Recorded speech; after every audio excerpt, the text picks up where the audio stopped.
chaotic world. Okay, you have the traditional old school model. We just discussed it.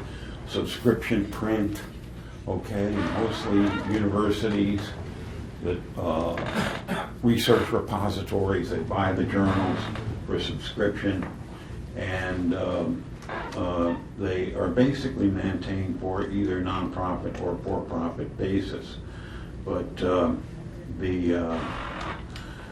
you move on to the more recent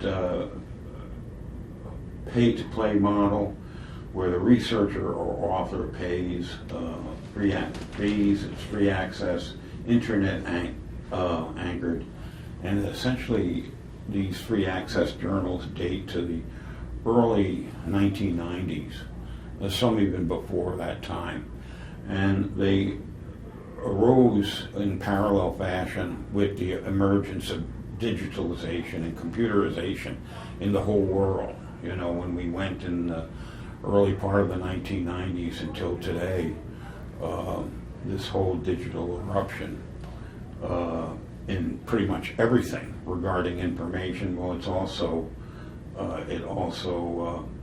the same parallel followed online journals. Term gold online is a term that is widely used in the internet. These are journals that are organized to provide free open access services to readers, but they are primarily for-profit models. You can have good OA for-profit models, and you can have some bad actors too. We'll talk a little bit about that. Also talk a little bit about green open access, which is a fascinating area and one that is not very well known to many researchers. It's a form of self-archiving or filing articles with individual or institutional types of archives. And they are a way that are probably underutilized and a way for researchers to get their material published, or at least based in an archive, and thus achieve a citation, which we as researchers live on in part.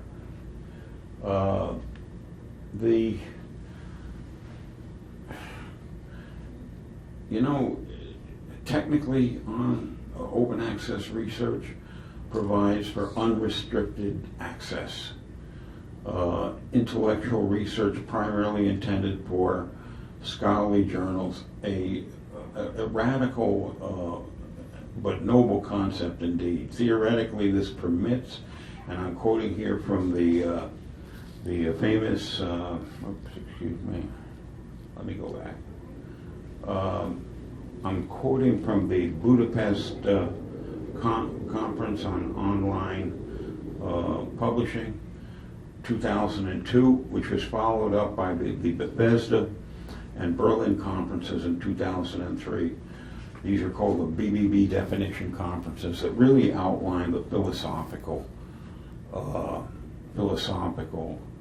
metal, if you will, behind honest, true, open access. And theoretically, and I say theoretically and ostensibly, but I don't say in reality, that pure on open access journalism permits the copy, use, distribution, transmittal, display of printed work publicly, and to make and distribute derivative works in any digital medium for any responsible purpose, provided subject to proper attribution or authorship.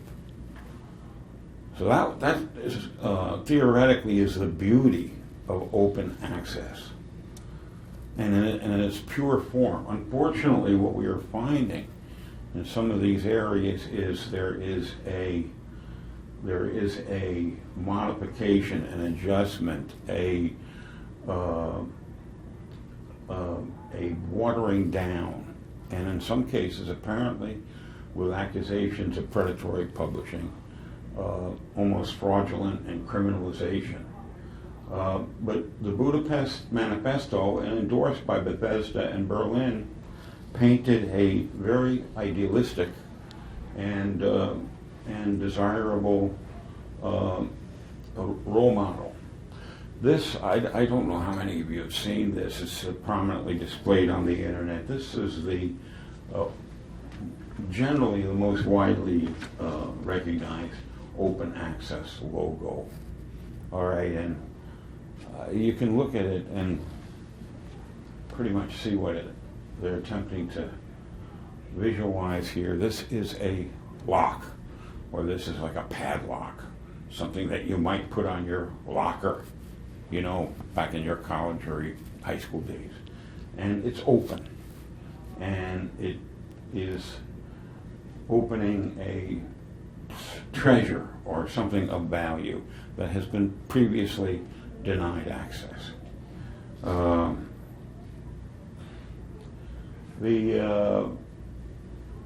These slides go into more of the descriptions. Most gold on open access journals, like the green open access counterparts, are distributed via the internet and ostensibly at lower distribution costs, increasing reach, speed, and improving distributive availability for scholarly use and communication. That's what it's supposed to do. That's the ideal. Internet access per se theoretically lifts physical and financial barriers to access. Open access proponents argue that internet access barriers are relatively low, and effort should be made, in fact, to subsidize universal internet access to OA publications. Conversely, pay-for-pay access on the internet or through print journals presents a relatively high additional barrier over and above internet access itself. This is part of the philosophy of OA purveyors, that the OA model is a freedom model if it is followed according to the original ideology. But as we're finding as we get deeper and deeper into the age of digitalization, that may not necessarily be happening. And in fact, there's barriers, new barriers, that are being set up. And this is something that needs to be empirically researched. You know, one of the things I found in preparing this report is that apparently there is a